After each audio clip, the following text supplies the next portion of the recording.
you are a victor. You are an overcomer. You are more than a conqueror. You can do all things through Christ. Your environment doesn't change who God created you to be. God says you're blessed, you're favored, you're healthy, you're free. Everything around you may say just the opposite. This is what faith is all about. You have to dig down deep and say, I am not going to let my environment define who I am. I am who God says I am. Don't start talking defeat. I'll never get ahead.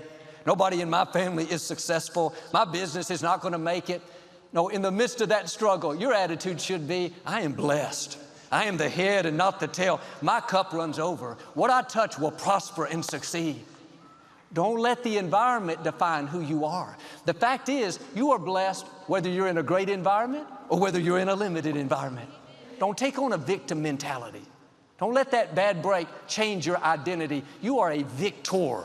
You are an overcomer. You are more than a conqueror. You can do all things through Christ. Here's the key. The pit didn't change who you are.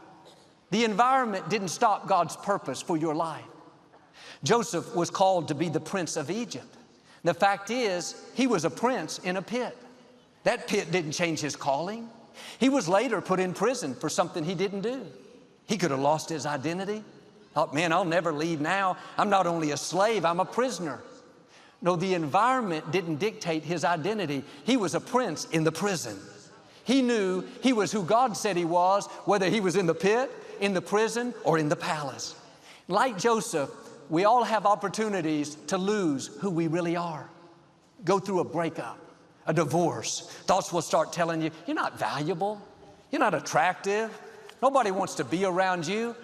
Don't take on that defeated identity. That's not who you are. You're a masterpiece. You're made in the image of God. You have royal blood flowing through your veins. God has crowned you with His favor.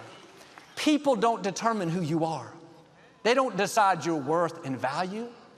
When your circumstances are saying just the opposite, you have to do like Joseph and say, no, this pit didn't change who I am. I'm a prince in the pit. This prison didn't lessen my value. I'm a prince in the prison. My circumstances don't determine my identity. My God determines my identity. I am who God says I am.